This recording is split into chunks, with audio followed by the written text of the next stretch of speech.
Boa noite a todos. Mais uma vez é um prazer estar aqui com vocês.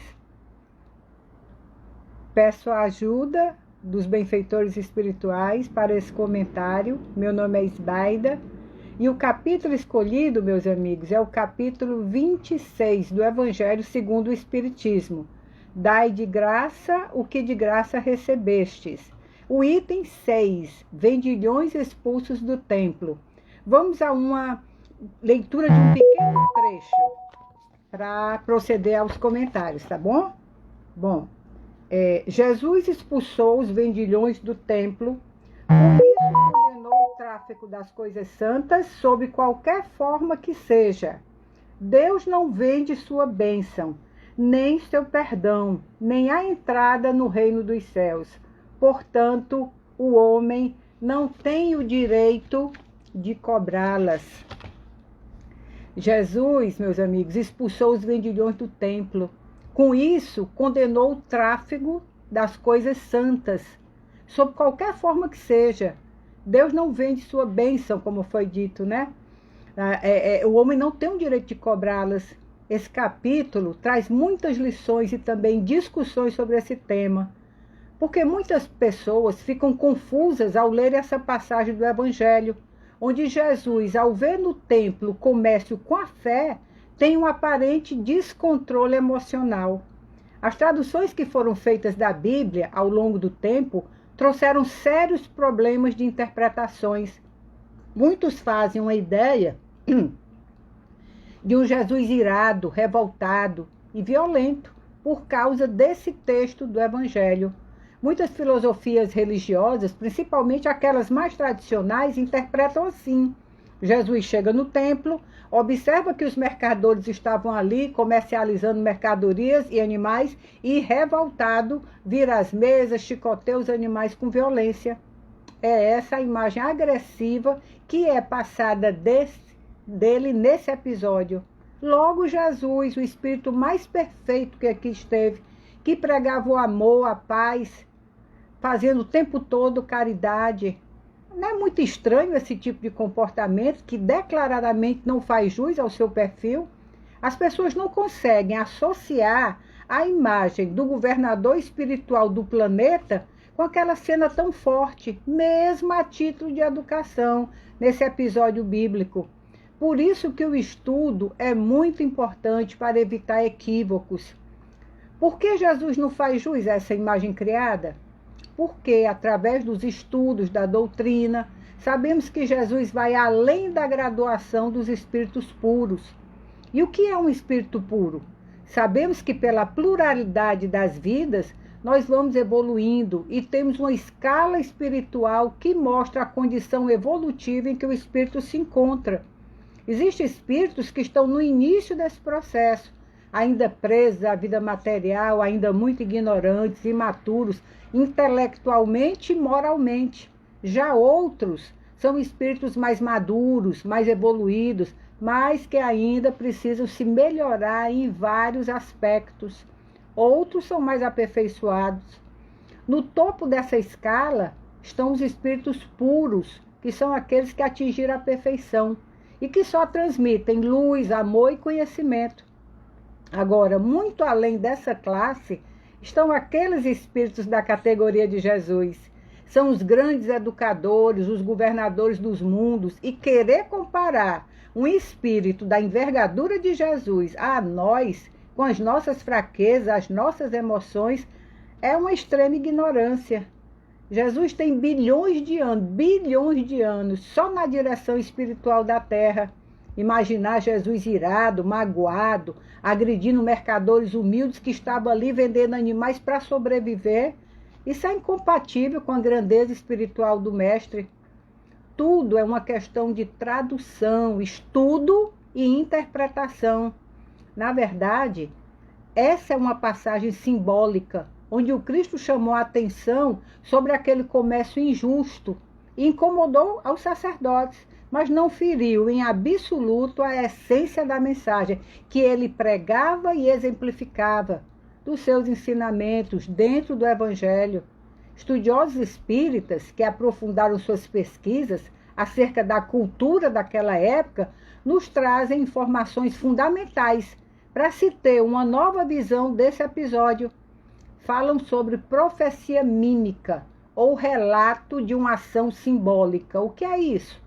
Profecia mímica é uma das formas de gênero literário que o povo hebreu utilizava na época de Jesus. Esses relatos, gente, estão em vários episódios no Velho e no Novo Testamento. Não é para ler interpretando ao pé da letra. E muita gente faz isso e cai no equívoco. E esta ação simbólica está presente nesse episódio de Jesus no templo. O povo hebreu era um povo muito simples e tinha uma forma diferenciada de se expressar. Um exemplo disso são as parábolas, que são histórias com que a comunidade utilizava para dar algum ensinamento. Histórias criadas com um fundo moral. Quem conhece o Velho Testamento sabe que os profetas utilizavam gestos simbólicos, ações dramáticas proféticas, uma espécie de encenação, de teatro, para trazer uma mensagem, um conhecimento. Isso era o velho costume do povo hebreu. Então existem várias passagens na Bíblia em que não só o Cristo, mas os profetas da comunidade, não só daquela época, se utilizavam dessa encenação para transmitir algum conhecimento, principalmente no aspecto moral.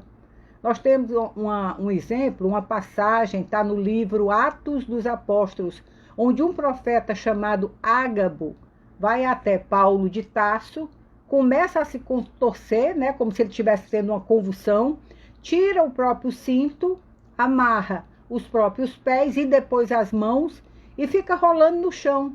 Depois se levanta, se recompõe e, sem falar nada, ele aponta o dedo para o Paulo. Paulo, que conhecia o Velho Testamento, a cultura do seu povo, conhecia essa encenação simbólica, entendeu a mensagem, porque ele iria para Jerusalém em breve e logo entendeu que seria preso lá. Jesus também, utilizando esse tipo de comunicação dentro do templo, faz uma encenação para chamar atenção sobre uma questão moral praticada ali dentro, que era a comercialização das coisas sagradas. E o que é impressionante é que nos dias de hoje, tudo aquilo que ele condenou ainda é muito praticado, principalmente nas filosofias religiosas. Ainda falando dessa imagem criada de Jesus, né, por esse episódio, vemos no tocante ao cinema, nos filmes, né, quem já não viu, né, aquela representação grotesca dele na tela. Capricharam ali, viu, gente, na deturpação daquele quadro.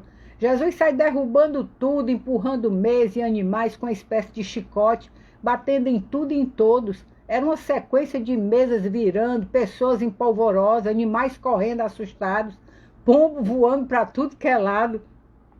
Humanizar a figura de Jesus muito abaixo do que ele ensinou. Se essas pessoas procurassem se informar melhor na história, veriam que isso seria totalmente impossível no Templo de Jerusalém. O templo era considerado o lugar mais sagrado para os judeus. Era onde ficava o tabernáculo. Tudo girava em torno do templo. Tinha um exército de sacerdotes. As decisões importantes eram ali tomadas. Os romanos estavam de olho nessas decisões, né? E só para vocês terem uma ideia, ele comportava 20.000 pessoas. Tinha a guarda própria, além da guarda romana. E essa guarda romana, gente, tinha milhares de soldados que vigiavam, tomavam conta de toda a região, bem ao vizinho ao templo, numa das maiores fortificações romanas, a Torre Antônia. Os romanos mantinham essa guarda intensa de olho em tudo que ocorria dentro do templo. Ao menor sinal, viu, de perturbação, eles invadiam e acabavam com qualquer discussão. E não era separando a confusão, não. Era na base da espada. Se Jesus tivesse feito o estardalhaço que dizem, seria preso imediatamente, ou pela guarda dos sacerdotes ou pela guarda romana. Os sacerdotes não queriam incomodar em absoluto os romanos. Na verdade, o que aconteceu ali foi que Jesus usou a encenação profética para transmitir uma lição para um grupo pequeno de pessoas que estava ali ao seu redor. E não foi com essa agressividade que as traduções da Bíblia interpretaram. Ele encenou sim, derrubando algumas mesas, afastando os animais, tocando, mas não batendo neles, usando a violência. A sua mensagem foi muito clara. Não podemos e não devemos fazer comércio com as coisas divinas. Jesus mostrou coragem. Ele tinha atitudes enérgicas, mas jamais agressivas. Isso contrariou muitos sacerdotes, os fariseus, aqueles doutores da lei, os organizadores, enfim, aqueles que se beneficiavam financeiramente com a exploração do próximo, que não queriam perder a sua boquinha, que na verdade não era bem uma boquinha não, e sim um valor exorbitante, não queria que acabasse. E pensavam como acabar com Jesus, começaram a perseguir. Mas o que acontecia no templo para requerer essa lição de Jesus? O que motivou essa lição de Jesus foi o fato de que as pessoas vinham de todos os lugares, trazendo suas oferendas para o templo, para aquela comemoração. E sempre os sacerdotes colocavam defeitos nas suas oferendas, para que fossem obrigados a comprar as oferendas do templo, que eram absurdamente mais caras e pertenciam aos sacerdotes, naturalmente. Além do povo humilde ter que comprar, né, aqueles animais, os animais tinham que ser purificados nas piscinas. E adivinha de quem pertencia às piscinas? Aos sacerdotes. E lá ia mais dinheiro nisso. Falando em dinheiro, o dinheiro deles também não servia ali não. Tinha que ser trocado pela moeda do templo, muito, mas muito mais cara. Por isso, o templo era cheio de cambistas, para poder fazer a troca desigual, desumana. Era uma roubalheira sem fim. Jesus procurava abrir os olhos do povo ao ver ali todo aquele movimento de cambistas, de exploração da fé. Por isso faz aquela atitude simbólica. A linguagem do Oriente, gente, é muito dramática para mostrar a carga emocional da mensagem. Depois dessa atitude profética, Jesus passou a curar os enfermos que se achavam ali. E a lição que ele deu, a essência dessa lição, diz respeito não só ao que era praticado ali, à vista de todos, mas e além disso, ao que dava origem a isso tudo. A sujeira espiritual, ou seja, a sujeira do templo interior, daqueles que tinham comando dali, os líderes religiosos, que utilizavam de meios desonestos para explorar o povo, seu sentimento de fé, para enriquecerem. 200 anos antes, parte dos sacerdotes do templo tinham se desligado dali. Saíram porque achavam que o templo estava corrompido e Deus não estava mais ali. Eram os essênios que foram morar perto das margens do Mar Morto, no deserto, aguardando o grande julgamento de Deus para aqueles que se corromperam. Jesus chama a atenção para a necessidade de purificar o nosso templo interior, o nosso coração, limpar a sujeira moral. Esse tema é um convite à nossa reflexão, meus amigos. Religião e dinheiro não se misturam, não. Ao passearmos pelos acontecimentos passados da nossa história até os dias atuais, vemos, como falei antes, que essa exploração do mais frágil continua acontecendo. As pessoas utilizando a religião para lucrar, ter vantagens materiais, cobrar para intermediar a ação de Deus na vida das pessoas. Isso é que é ser vendilhão da fé. Quando intermediamos a graça divina, que é um dom e é de graça, e cobramos por isso, seja no que for, nós enlameamos aquilo que tem de mais puro e belo dado por Deus para consolar aqueles que sofrem. E esse desvirtuamento vem, repito, de longo tempo, desde a antiguidade. Passou pela época de Jesus, que abordou esse tema várias vezes. Além dos sacerdotes, os escribas também comercializavam seus dons. Eram os chamados, como falei, doutores da lei. Estudavam, interpretavam as leis de Moisés, mas nos velórios cobravam as preces conforme o tamanho delas, já imaginaram? E claro que eles estavam sempre orientando que as preces maiores eram as melhores e naturalmente as mais caras. Daí chamados por Jesus de devoradores das casas das viúvas. E eram devoradores mesmo, viu? Dilapidavam tudo. As famílias ricas tinham um sacerdote particular. E vamos caminhando no tempo, na Idade Média. Criou-se o Instituto do Purgatório. Se vendia tudo na igreja para ganhar dinheiro. As pessoas pagavam e obtinham perdão dos seus crimes. Chegou uma hora que elas não estavam mais nem aí para os seus erros. Não se importavam mais porque o dinheiro comprava tudo. As liberava desse compromisso e ainda recebia o documento, um certificado com o selo da igreja. Que aquele documento dizia? Que aquele crime já estava perdoado. E o preço, gente, era conforme a gravidade da falta. E tinha até tabela de preços. Lembramos as vendas escandalosas das indulgências, a compra de um lugar no céu. Se vendia águas do Rio Jordão, do batismo do Cristo, supostos pedaços do manto, da cruz de Jesus, e por aí vai. A situação ficou tão vergonhosa e descabida que o que se dizia na época era isso: assim que uma moeda tilinta no cofre, uma alma sai do purgatório. Quem não tinha dinheiro para pagar ia para o inferno. Mas seguindo mais para adiante, né, para os nossos dias, veremos que continuamos com os hábitos do passado, só que com outra roupagem, né? Mas a essência é a mesma. Continuamos ignorando que os bens espirituais não são negociáveis, que Deus não negocia suas bênçãos, não se ganha dinheiro em cima das aflições, das dores, das dificuldades do próximo. Cobra-se percentuais de salários que por si só já são insuficientes para a maioria sobreviver. Muitos deixam de comprar remédio para dar aquela importância. Cobra-se para encomendar almas por ocasião da morte, para abençoar crianças recém-nascidas, para os casamentos, etc. As pessoas pagam para serem amparadas nos seus momentos mais dolorosos e também nos felizes. Nada escapa. Nós também não escapamos, não, porque fora dessas instituições nós também fazemos comércio, ajudando, mas visando retorno. Não usamos a moeda, né? Mas estamos com o pensamento de troca. Se não, vejamos algumas frases nossas.